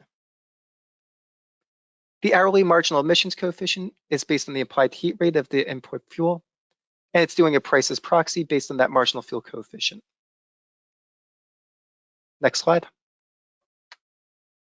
This is a little bit more detail on how the implied heat rate is determined as a function of the location-based marginal pricing, the variable operating and maintenance costs, and regional greenhouse gas inventory emissions costs. Additional information on the RGGI costs are shown on the right, as well as the calculation methodology for that rolling average marginal emissions. So because that rolling average marginal emissions is backwards looking at the previous 8,760 hours, the time of use calculation did need to be calculated by the Department of Buildings for all years preceding up to at least 2022. Next slide, please. This shows a little bit of what the inputs look like into the DOB calculation. All resources are open source, publicly available. This includes EIA information, NYSO for hourly load forecast, for example, and marginal spot prices coming from the EIA. Next slide. And then based on those calculations, we're able to determine the hourly grid coefficient for each hour of the year. To access that grid coefficient, you would select the time of use template based on equations 10314, 2 through 6, and then generate the templates. Next slide. So here's an example of what the template actually looks like, truncated, of course, because there are 8,784 entries. But essentially, you would enter in the grid electricity consumed, meter data, and the values in green. And the total emissions will auto-populate in the following column, updating that tons of CO2 per kilowatt hour value. Next slide. So this shows an example filled out, which is default user data, what the hourly emissions would be, and that's used to determine based on your total electricity consumed, your total emissions, what your average time of use electricity coefficient would be. Next slide. And then this is the value that would get entered into Beam, auto-populated from the last tab. So you would mark yes, you're using time of use approach, and you would specify what that time of use coefficient is, getting a little bit more benefit. So the reason why this emissions coefficient is marginally lower than the value that's published in Local 97 is because this utility data was taking advantage of peak and part load energy reductions. So in other words, they're using less electricity when the grid is dirtiest, using a price by proxy method, and then using more electricity when the grid's a little bit cleaner. For that reason, by using electricity when the grid's cleaner, the emissions coefficient's a little bit improved. Next slide. Okay, so now we're going to switch over to campus style submissions. These are much more complicated and require more nuanced inputs from multiple bins that may be submitting separately. So for that reason, we're going to have a follow-up webinar giving a little bit more detailed information and how building energy could be disaggregated based on separate bins or BBLs if it's not a common report. But for now, we're going to focus on what the user templates look like, how the information will be inputted, and if you have any questions, please do follow up with the Department of Buildings. Next slide. So campus style systems are when there's a central energy plant, for example, that's sending an energy resource to multiple buildings. In the case where all the buildings are covered under one report, the emissions are based just on the input, and thus these calculations would not be required. So really this is only needed when you're disaggregating data, and we'll explain those nuances a little bit later on. Examples of campus energy resources may be campus electric, for example, which we'll speak to specifically. This could be a cogen plant that doesn't meet the requirements of a qualified generation facility. This may be a fuel cell installed after January 19th, for example, or other distributed energy resources.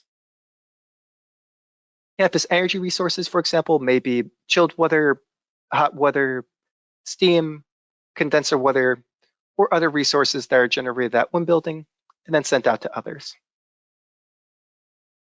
Next slide. So in this case, in order for campus style electric and campus style energy to be options for applicable, so they're no longer whited out and crossed out, you would select yes for importing or exporting energy resources. And again, we're going to cover this in greater detail in a future presentation. So if you do have questions, please don't worry. Next slide. So these are different reasons to disaggregate. We're going to go over this very quickly, but buildings may have different compliance paths. They may have different ownership and be submitting separately, or exporting a service to the grid, for example. Different methods of disaggregating are based on gross floor area, emissions limit, available meter data, or another methodology that may be deemed appropriate by the registered design professional. The default assumption for Beam is going to be to aggregate data usage or energy usage based on emissions limit. So that will be the default. That's going to be discussed in a separate presentation. But if you do want to use one of the other methodologies, that may be covered by the user templates. Next slide. So just an example of disaggregating data. Gross floor area or emissions limit may have slight differences, but they'll generally be aligned. Next slide. Okay, so starting with campus energy systems. Next slide. First, you'd be starting by selecting your Beam inputs. So this is the fuel types that you'd want to adjust. Next slide. The fuel coefficient that's being calculated as a function of the user templates. Next slide. and then the campus energy total TCO2 per kBTU. Next slide, please. This shows where these equations are being calculated, with the source of the equations come from RCNY 103.14. So if you do want to see specifically the different calculations and what these all different mean, you can reference RCNY 103.14 or read through this presentation in greater detail. Next slide. Okay, so in this case, for campus style energy, we'd be selecting the relevant template and then generating the template. Next slide. Okay, to start, first you enter the total number of campus style energy systems. So for example, if you have one natural gas boiler and one steam boiler, you would select a quantity of 2 for hot water generation. Next slide. Campus style systems with unique energy inputs would be entered as multiple systems. So an electric chiller, a steam chiller, they have different energy inputs. That would be 2 different systems. Example 3 shows a dual fuel boiler, for example. This would only be one system because it's only one unit, even though it has 2 fuel inputs.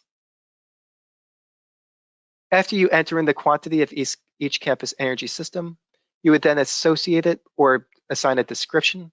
So for example, electric chiller and steam chiller, and then enter the total amount of energy resource being generated, 150,000 kBTUs of electric chilled water, for example. Next slide. So now that we've defined the energy outputs, now we'll be defining the energy inputs.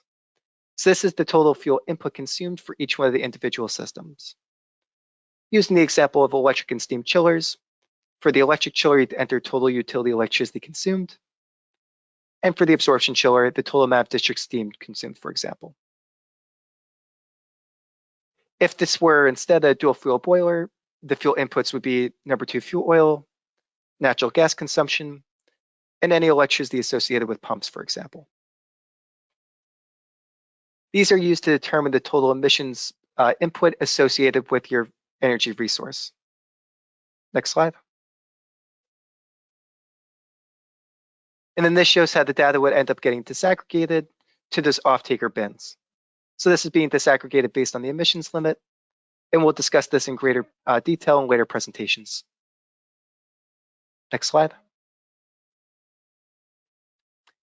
The user inputs again would be yes, specifying that it's a campus style energy system, and then you'd be entering that total amount of emissions that are being disaggregated from the report. Next slide.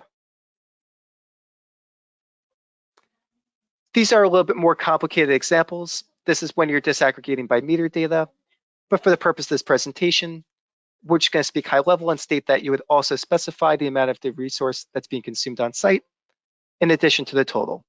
So the amount of energy being disaggregated is based on the ratio of consumed on site to total energy resource produced. Next slide. Next slide. Okay, and then this shows that disaggregation based on meter consumption again. Next slide. And finally, the user inputs for campus energy emissions being disaggregated from the report. Next slide. Okay, so next up is campus style electricity. This is very similar to campus energy, except the energy resource is electricity, as opposed to something that would be like chilled water, for example. Next slide. So again, you're selecting yes to time of use or campus style electric energy system. In this case, it's campus style electric that's relevant, and that's where we're marking yes. And then we'd be entering the campus electricity coefficient as determined from the templates. Next slide. These show what the equations look like from RCNY 103.14, determining that grid electricity emission or the electricity emissions coefficient for on-site generation, and then separately if you were to use the time of use approach, for example. Next slide. And then the GX on the right side is used to determine the blended average emissions for purchased grid electricity and on-site generated electricity. Next slide. So the applicable template this time would be campus dielectric, equations 14.7, 8, and 9, and then you'd mark generate templates.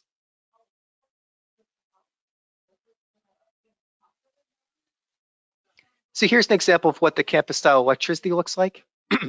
First, you enter in the total amount of campus style electricity generated on site. So this is the 9,000 kilowatt hours. And then you enter the total amount of electricity purchased from the grid. This would be 1,000 kilowatt hours. You can see that default is chosen for the coefficient for utility electricity. That's the 0.000288962. If instead TOU were selected, the relevant emissions coefficient from the TOU tab would be populated as opposed to the default coefficient. Next slide. Next, you would enter in the fuel inputs, very similar to the previous tab. So this would be 100,000 kBTUs of natural gas for a natural gas generator. And the total emissions associated with the system are based on that fuel input. Next slide. And then finally, the emissions associated may be disaggregated based on emissions limit, for example. And this shows how much emissions would be associated with the host buildings versus those that are off-taking. Next slide. And finally, the inputs into the Beam portal. So yes, campus style electric system, and then the total emissions that would be disaggregated from the report. Next slide. So we went very quickly over campus style energy and electric systems. Again, we're going to elaborate in a little bit more detail when you would need to use those two templates, why you would use them, and how it separates for both disaggregated and aggregated reports. So please do stay tuned for additional information. And next, we're going to take a look at combined heat and power or cogeneration facilities. Next slide. So you'll be marking yes for a qualified generation facility. This is stating that you do meet the requirements as per the template and the user guides. Next slide. And then the 3 user inputs. This includes total annual natural gas consumed by the qualified generation facility, the electricity being generated by the qualified generation facility, the amount of annual heat being reclaimed by the facility, and then next we'll see parasitic loads. Next slide. Just to clarify a little bit about the parasitic loads, this would be any pumps, fans, things internal to the central energy plant, energy that's needed just to make sure that the energy plant runs. So information that would have to get uploaded for a qualified generation facility would include the template to show what that avoided emissions credit would be, as well as equipment specifications showing the NOx emissions, for example, and that you're under that NOx emissions limit. Next slide. So the minimum efficiency requirement for a qualified generation facility is expected to be updated by the Department of Buildings based on the actual grid emissions coefficient. So this is looking at the grid coefficient from the Mayor's Office of Climate and Environmental Justice for the most recent data published in 2023. Based on the available information, a qualified generation facility with an average annual efficiency for both heat and electricity of 55% would be equal to a grid generation resource. Therefore, for those meeting the requirements of a qualified generation facility, the total emissions are based on energy outputs similar to other grid resources. If you are below the minimum efficiency requirements or don't meet other requirements for a qualified generation facility, then it will be based on the fuel inputs, similar to campus energy, for example. Next slide. So these are some specific requirements coming from the information guide. So 3 areas that aren't required to meet the minimum efficiency requirements would include Jamaica, Newtown/Glendale, and Brownsville number 1 and 2. The second requirement beyond efficiency is to make sure that you do not emit greater NOx than the emissions limit allowed. So for any units that were installed after January 1st of 2017, that NOx emissions limit is 1.6 pounds per megawatt hour. And if installed before January 1st, 2017, the limit is 4.4 pounds per megawatt hour. And these are coming directly from Con Ed requirements for the given submission year or installation year. Next slide. This shows a copy from the 2008 NYSERDA CHP Systems Manual that's repeated in the Article 320 Information Guide, showing how the total average annual efficiency of the cogeneration plant is calculated based on useful heat, generated electricity, parasitic electricity consumption, and natural gas being consumed. Next slide. These are a little bit more detailed information on what is considered useful heat recovery and what is considered parasitic power consumption, for example. Again, these are coming from the 320 Information Guide. Next slide. These are the different inputs that have to be verified again: fuel inputs, energy outputs, heat recovered, power consumption, in addition to the NOx emissions and a description of the equipment. Next slide. So finally, you would select the tab relevant for qualified generation facility. The resource here is the Article 320 Information Guide. After you mark applicable, you would select Generate Templates. Next. Perfect. So starting here, you would enter in the inputs, the fuel inputs. So this may be natural gas, for example, 100,000 kBTU. Next slide. Then you enter in the date of installation, the NOx emissions, total generated electricity, the useful heat recovered, and the parasitic power consumption. Based on those latter three values, the average annual efficiency is determined, in this case 58.5%. So we're greater than the 55% requirement and under the 4.4 emissions limit. Therefore, this is considered a qualified generation facility. Next slide. Because it is a qualified generation facility, total emissions are based on the outputs, so that amount of electricity and that amount of reclaimed heat, using the grid emissions coefficients for electricity and steam. Next slide. And if it were not to meet the requirements of a qualified generation facility, this would be marked no, and it would be based on fuel inputs, prompting you to use the campus style electricity tab. Next slide. And finally, the user inputs into Beam based on the last template.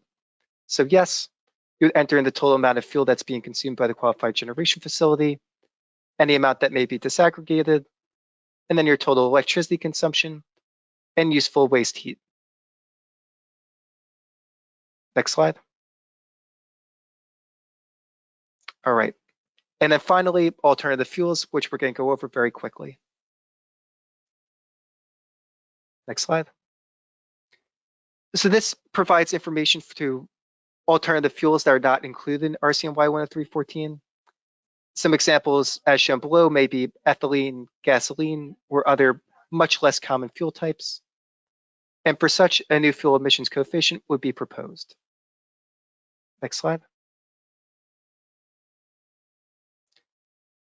So here's where you could select the alternative fuels. An example may be a biofuel where you have information on alternative coefficient. You would start by selecting the fuel that's being modified. So for example, your building report may think that all number 2 fuel oil is being consumed, but in reality, a portion that's biofuel, and there may be a slight credit assigned for such fuel use. Next slide. And then here's where you would enter in the biofuel or alternative fuel coefficient and tons of CO2 per kBTU, the same units as you would see for the other energy resources. So if you are using a biofuel, for example, please reference the Article 320 Biofuels Guidance. This is going to be a little bit more detailed information based on the biofuel that's being produced, the inputs to your biofuel, and your blend rates. So there are a separate template that's available coming specifically from that Article 320 Biofuel Guidance. If you have any questions, please feel free to reach out. And that would be the methodology for determining that alternative fuel coefficient. Next slide, please. And then you would upload the supporting documentation. So this may be the biofuels default template that's being provided by the Department of Buildings, or a separate construction code determination form called a CCD1. Next slide. Okay, and then biofuel coefficient. So the default biofuel emissions coefficient is based on the EPA resources. That's the value shown above.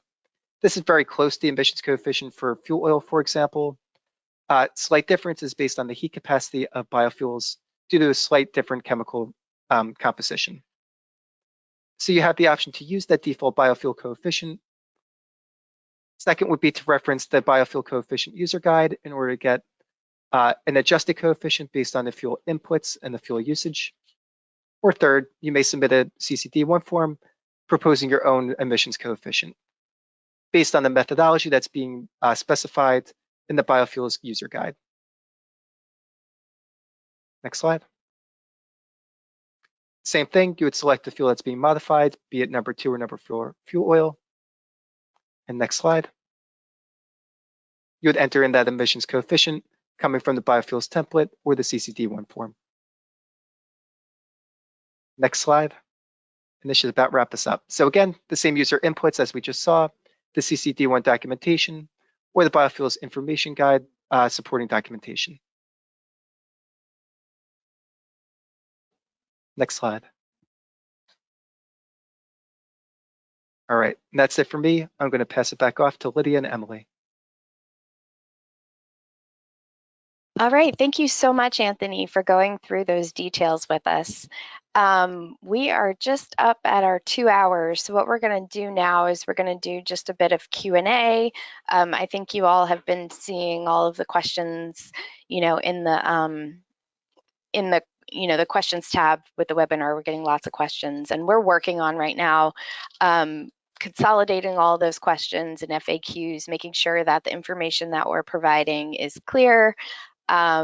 And so all these questions that you're asking, we're going to take them and distill them and make sure that we have proper responses out posted on our knowledge base. So just know that we're in the process of doing that now. What you see on the screen right now is our future webinar schedule. So we have completed the first 4. The next few are coming up. So there's March 14th, that's this Friday. We're going to be talking about Article 321, penalty mitigation, and CBL disputes. So that'll cover, a few different, if you're going penalty mitigation on Article 321. The next Tuesday, we're going to be talking about similar stuff for Article 320. We're going to be talking about penalty mitigation, good faith efforts report, and we're going to get in on that presentation on the block proration and deeper into the campus reporting. We didn't have time to cover that today. On the following Thursday, on March 20th, we'll go a deep dive into Local Law 88. Lots and lots of questions on that. And then the following week, we'll do Local Law 97 adjustment applications for Article 320.7. Note that on April 1st, we are doing an offsets webinar. This one will not be hosted by ASHRAE. This one will be hosted by Urban Green Council. So be on the lookout for those, signups there. Okay, so just a bit of Q&A. I'm going to touch on, questions that we saw, multiple of. So the first one, what bin and address should be used in the 3 systems used, DOB now filing fees, ESPM, and BEAM? So one bin should be, selected to be associated with the individual building from those bins that appear on the CBL. Then the address must be the address on BIS that's associated with that bin. I'm hearing some background noise, so if everyone could please mute. And then a building should submit one submission with one bin that identifies that information. So just repeating that again, if you have one building and you have multiple bins, you need to select the one bin that applies to that's associated with that building that reflects DOB's records. The address should match the one that's in BIS, and that the building should submit that one submission with that one bin. So hopefully that was clear. We'll make sure that this is all written out for everybody. Okay, if we jump into some technical questions, there's some questions about offsite solar. I think with the with the updated Article 320 guide, you know, the language in Rule 103-14, you know, essentially says that offsite solar electricity must sync directly into Zone J.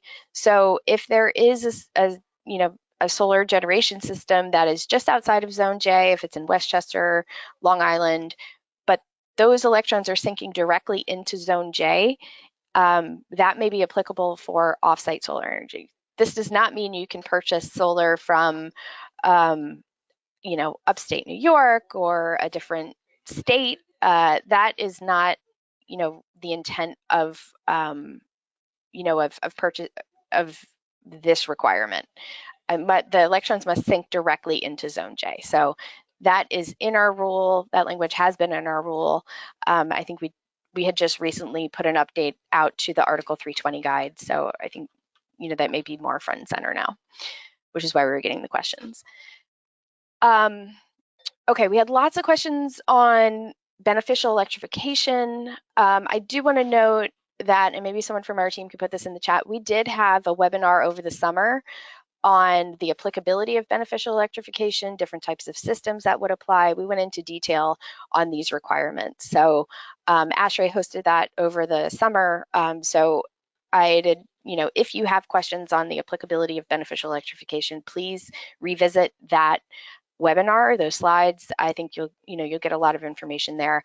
I did want to touch on one that was asking about, I think there's a couple of ways to interpret this question, so we weren't quite sure which way this was, but beneficial electrification does not require that the entire building is electrified. You may, you know, this can happen in phases, partial electrification. So if I say it another way, it doesn't require that the existing system that's running on fossil fuels is completely decommissioned. That's not one of the requirements. But the equipment itself must meet the definition of, you know, in Rule 103-14 of beneficial electrification. So it has to be highly efficient and generally a highly efficient heat pump, although there are some other systems that could qualify under there. There were also questions on, you know, the 100-ton limit for individual systems. That's the threshold to be able to use the deemed approach. That's per system, per individual system. That's not an aggregate capacity of systems across the building. So there were a lot of questions on that too. Question, so we went through these templates today. They should be up on our website by tomorrow morning. You know, check back for that, but you know, those are coming soon. Another question. Yeah, so there are a couple, if you're going through the system and you're having specific related systems to either DOB Now or ESPM or Beam, or if you're, you know, if you're stuck on something for whatever reason, we have a new email account. Thomas, can you go to the next slide? I think the next slide has the email. Right, so this is essentially how we're, you know, we have a team of people that's responding to these questions here at DOB. So please reach out to this email address so that we can properly, you know, assign your question and get back to you on moving forward. And just note that we'll be covering campus reporting in detail very shortly. There were quite a few questions on that. And, you know, we look forward to moving forward and bringing everyone up to speed on this whole new reporting process. We really appreciate all of your questions, and you know, just know that we're working to make this as you know, easy as possible. And thank you very much. Thank you, Emily, and yeah, big thanks to all our speakers and everyone else involved in organizing these webinars. The video recording will be shared with everyone within the next few days, and we will also publish it on both ASHRAE and DOB websites. We are also sharing in the chat the presentation evaluation link. Please take a minute to fill it out and provide your feedback after today's presentation. And as always, we will leave the webinar active for another couple minutes. So please click or save the links and contact email addresses, including the one that Emily shared just now. And thank you everyone for joining us today. And we hope to see you on Friday at 11 a.m. For our next session, which will be continuation of our last Friday's session on Article 321, compliance filing. And that's it for today. Thank you so much for joining us again, and see you on Friday.